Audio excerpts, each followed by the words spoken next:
What's going on, guys? Sorry it's been a few days since we have posted last. To be completely honest with you guys, I've been really stressed out lately. I've been doing my best to help Brent with the new shop situation and get that figured out. I feel like there's a lot of pressure because of the GoFundMe and all the money that you guys donated to us, which I still can't thank you guys enough for. But because of that, I feel like we're pressured, you know, to get something done fast, but it is pretty hard out here and everything is really expensive. And we've tried different things. We were gonna buy a shop, and then we were also thinking about buying land and putting a shop on it. And we were actually really about to do the land, like buy the land and put a shop on it. But the area where we wanted to do it, they just required way too much. They required a whole bunch of new landscaping, and it would have just been way too much for us. So we're actually going back to trying to purchase a shop. And we've also been looking at renting as well, but just nothing has come up recently that will, you know, work for us. But what we're doing right now is that first shop that I originally showed, that big yellow one.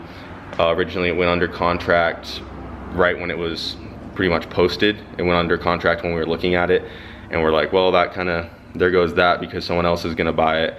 And then I guess it recently came back onto the market, and they lowered the price since it came back on the market. But another issue with it is that it is in an area where we might not be able to run the type of business that we want to for the zoning of the building. But I guess the county that it's in might allow it. We just have to fill out some paperwork, say what we're gonna use it for. So that's what we're working on right now for that one. But you know, nothing's promised. So we're still working on that, guys. And that's pretty stressful. And then another thing is Jeremy put his video out pretty recently, and I honestly had no idea he was gonna make that video whatsoever. So all the people saying stuff about that has got me pretty stressed out as well, and kind of killing my motivation.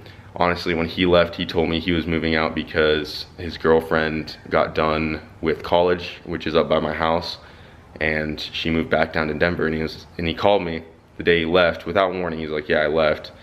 And he's like, yeah, I'm moving back down because of my girlfriend. And I was like, oh, that's cool. And I know we were like kind of iffy when he left, but I didn't think we were on bad terms of any sort, honestly. I thought we were just kind of chill. It didn't really work out. He wanted to go back, and that was that. And I still wanted to help him with his car. I told him that on the phone, and then I just didn't talk to him ever since he moved back. And then he came out with that video, and it kind of caught me off guard.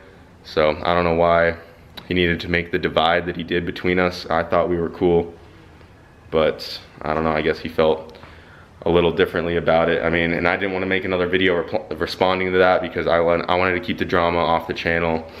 And yeah, there's definitely more to the story, I would say, but it is what it is. We're gonna keep doing our thing. I really want to make it about the cars and not about that. So that's whatever, guys. I've been doing my best to stay motivated to get some videos out. So I want to try to listen to more of the positive comments than the hateful ones. So yeah, we also took the hatch to the track the other day, and we didn't really film much of it because I honestly wasn't feeling to vlog it. But we did a 10.3 at 140 and another 10.3 at 141.8, so almost 142. And then before these two passes, the hatch did a 10.5 first hit at the track. You know, drove it there, put the slicks on, drove it back, and she is still on the stock axles. These aren't even the insane shafts anymore. It is back to 100% AutoZone axles. None of those broke. So had a good day at the track. I will play those clips real quick because we did get some video of the car from the outside.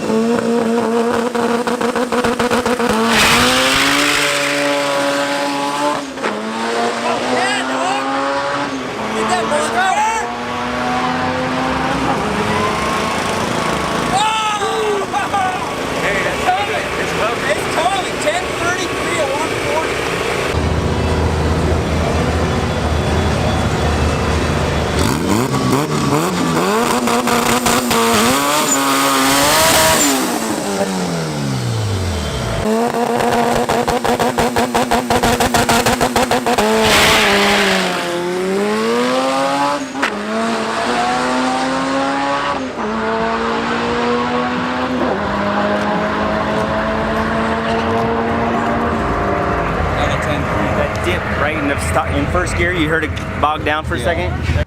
So yeah, we took the hatch back to the track and we got 2 more 1030 passes out of her, which is the personal best. We did 2 more right on the personal best, but we didn't quite beat it. I think this one technically is faster than the personal best. This is the new PB right here, the 10.333, but it is only hundredths of a second faster.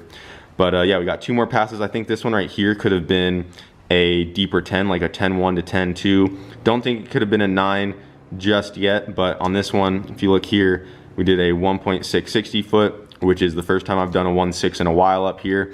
But I think I let the clutch slip a little too much on that one, and then it started to bog. I couldn't keep it in boost. So if you look right here, we do the 1.6 60 foot, but then we only did a 4.5 to the 330 and then a 6.8 to the 8th.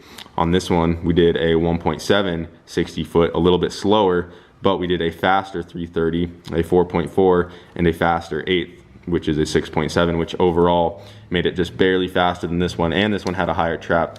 So I think this pass could have really been a solid like 10.1, 10.2, and she would be right there. But nevertheless, she did really good. We drove it to the track, swapped the slicks out there, didn't break an axle, and she made it home just fine.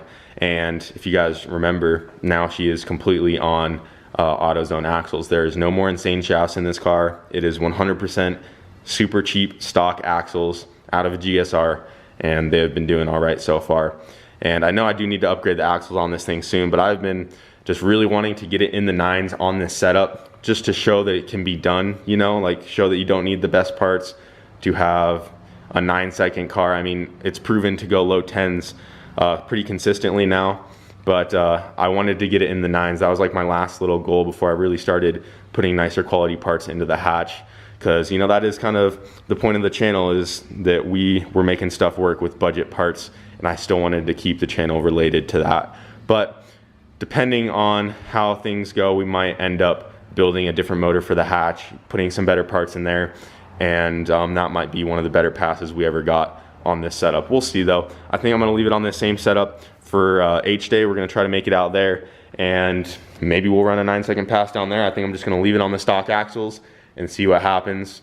But yeah, that's it for the hatch. So we did get some more passes out of her, and Amelia's gonna be coming by here pretty soon. We were doing some things on the minivan. It still needs an intake manifold gasket, and the minivan's pretty much ready to go.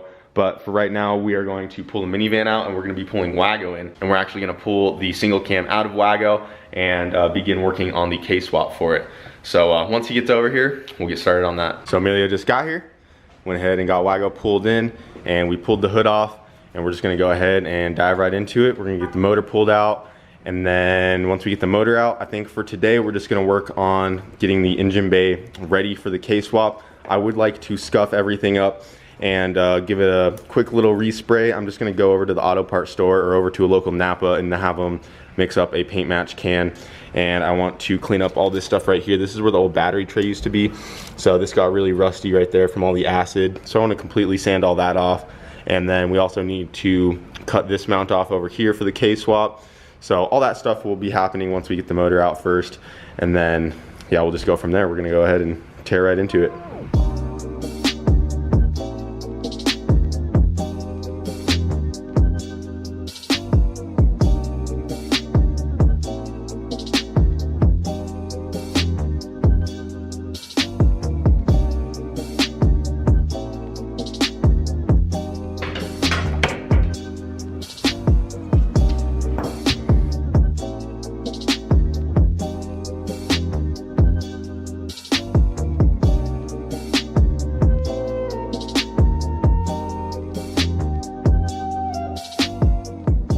Alright guys, so we just got the D-Series pulled out of the Wago.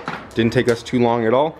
And now we just have to go over and pick up some paint for it before the store closes. I just want to get some paint matched to the color that it already is. Then we're going to start stripping the engine bay down, get everything primed real quick, and then just throw a quick coat of paint on the engine bay. I'm not going for anything super fancy, but like I said, just mainly want to cover up all this nasty rust over here, and we do actually have to weld over that. So that is going to have to get sanded down to the metal so we can weld the new mount for the K-swap. But we're gonna go run over and get that done real quick, and then we'll head back and we'll start getting her all cleaned up. That Wago blue.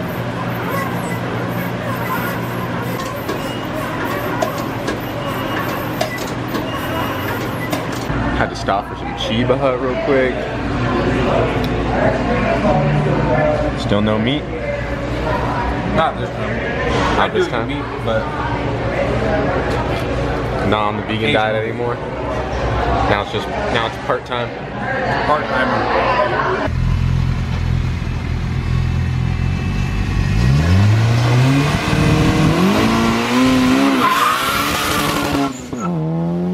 Oh my god. Dude, the Honda gets it. What the fuck? Holy shit. That was so sick. Bro, they left a mark. I just roasted them, dude. You just roasted all 4. That was so sick. I don't know where the RPM's at, so I just, you know what I'm saying? This was just supposed to be a real quick trip to get some paint and supplies, but we ended up launching the Honda. She gets it. Dude, that was sick. She might need some slicks. Is that your first time launching it? Bro, that shit felt crazy. That was the first time, man. Dude, it was getting there. I just felt like I needed to do it. It's been too long. Like, I've been wanting to do it for a while. Yeah, so we were just over at Home Depot getting some Scotch-Brite and stuff for the Wago. Amelia was like, you know what, I want to launch the Honda. There's a little back road. So we sent it, and she got it, dude. So we're gonna go to the... Spinning all 4. Now we can test it at the track. Yeah. Testing tunes tomorrow. Yeah. I'm down. See what she does. I think she'd hold up fine. Yeah. That's like something we've always been worried about, is we don't know how it would launch, but it seems like it rips. Yeah, it fucking rips, dude.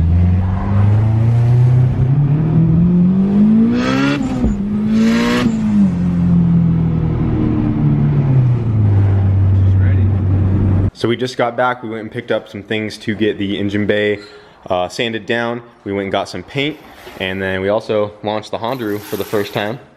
So that was pretty fun. But now we're gonna start tearing into it. We're gonna get everything unmounted. We're gonna get all these hoses out of the way. This whole power steering reservoir, the fuse box, I wanna tuck that in the car and get pretty much everything out of the engine bay so we can get it ready to be painted. But right now I'm gonna leave the brake booster right where that's at. I would like to do the brake boost delete eventually, but for now, just gonna mask around that and paint around it. But yeah, either way, it's gonna look way better. So we're gonna go ahead and get right to it, just get everything out of the way, and then we can go ahead and start cutting off this mount as well, and then start mocking up where the new one needs to go. All right, so we got the bay pretty stripped down. There's still some things we need to pull out here and there, but it's pretty much ready to go for the most part. We're getting ready to power wash it right now. What we did though, is we pulled the main harness that connected to the fuse box inside the car. So we're gonna keep all that stuff in here to keep the wires out of the bay. We unhooked everything from the fuse box and then pulled everything inside. And then we're also going to rerun the headlight wires to go into the fenders, tuck all that stuff out of the way. And then later on, we still need to remove some of these power steering lines and the power steering reservoir. These I can disconnect right now. These two right here, pretty easy, but this big main one, that goes all the way down to the rack. And we do want to disconnect that instead of just cutting it.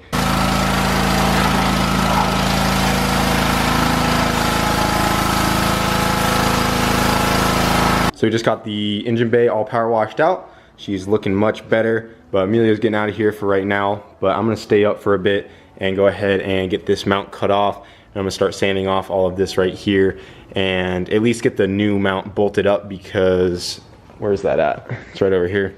This is the mount that goes on the passenger side. This is an Innovative. That's the mount kit that I'm gonna be using for this swap. And that guy goes on just like that. You line it up with these already threaded holes on the chassis. You get that guy bolted down, and then you actually need to get this welded into place. I'll probably just run some stitch welds.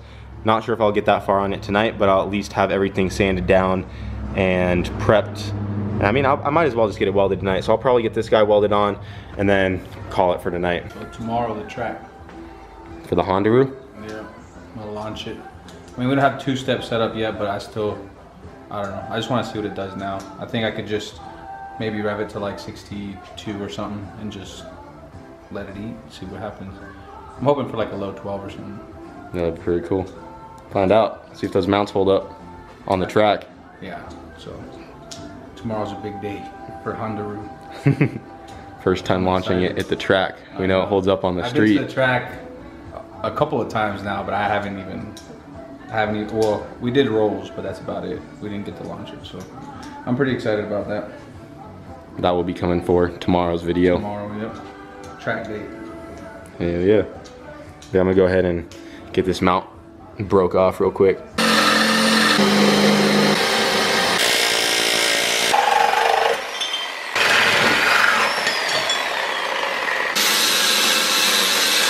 All right, so I got most of that mount cut out of there.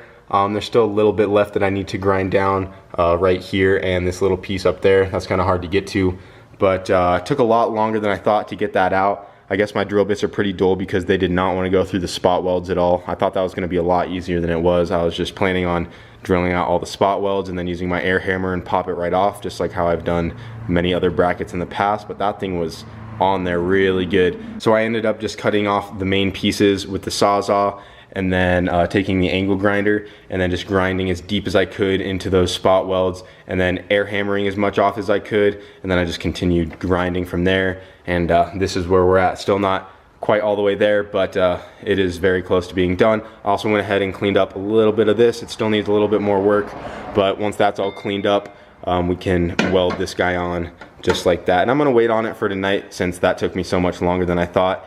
And also, it turns out, as I was doing all of this just now, I posted a picture on my Instagram earlier of pulling the motor out of Wago, and someone commented on there saying that Hasport was actually making a mount kit for this exact swap for an all-wheel drive EF wagon with a K-Series in it.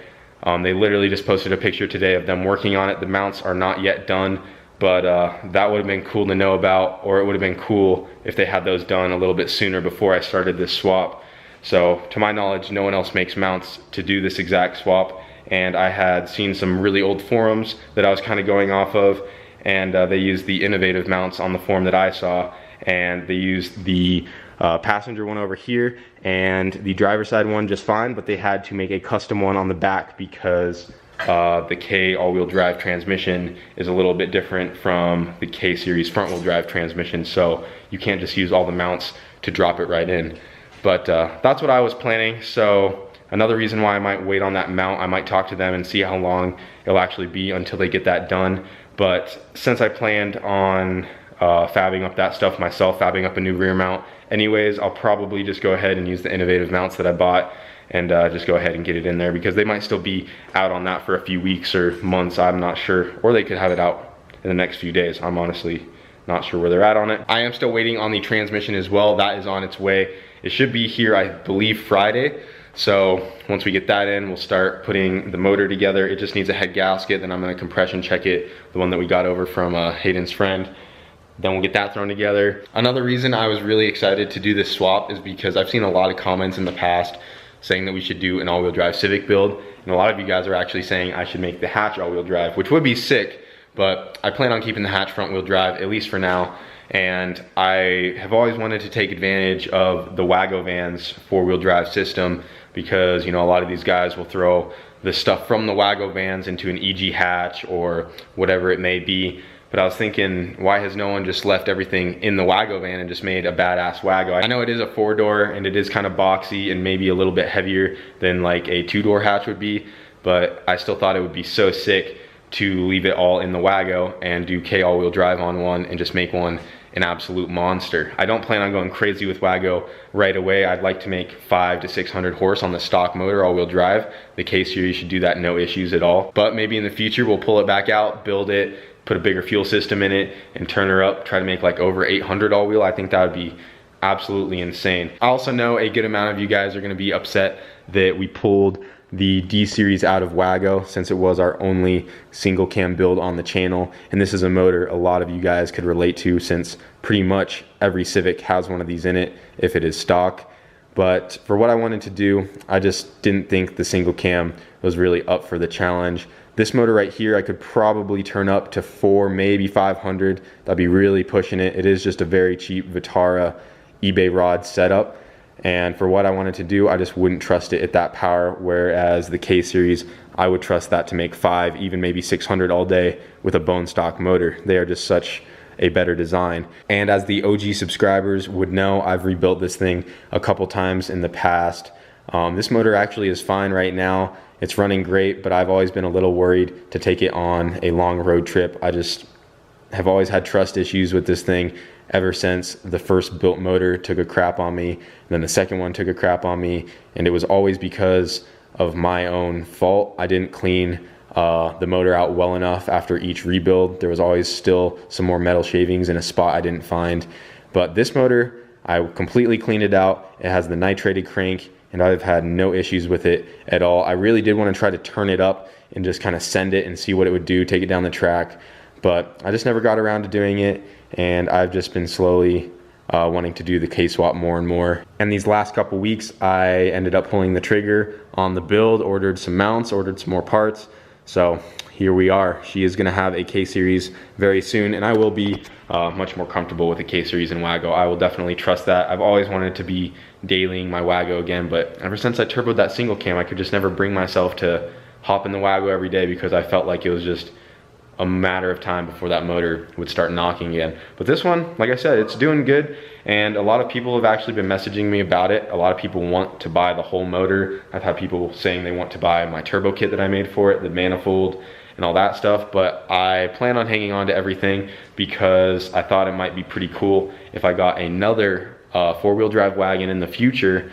And this was just a thought. I was thinking maybe pick up another one and we could lift that one and throw this stuff in there and kind of make it like a rally Wago. I thought that'd be pretty cool. I've always wanted to do it to mine, but I could never bring myself to do that to my Wago and actually beat it up and drive it through dirt and jump it. But I feel like if we got another one that was kind of beat up, we threw all this stuff in there, that could be a really fun car to drive. But that's where we're at on the Wago, guys. Made a lot of progress considering we started pretty late today. But I am gonna call it for tonight, guys. And like I said at the beginning of the video, sorry there hasn't been a consistent amount of uploads lately, but trying to get back into things. And I know a lot of you guys would love to see daily videos, so I'm gonna try to get as close to that as I can. I'm starting to get that motivation back, and I'm actually really excited to get this K-Series in Wago. I've been wanting to do this swap for a very long time, and I figured this would be a really good time to do it because I know it will get me pumped up to get up and start working again. But anyways, guys, that's gonna be it for tonight. Like I said, I'm gonna do my best, get some more uploads going for you guys. I'm starting to get motivated. Can't wait to have Wago up and going. And I guess as always, thanks for watching.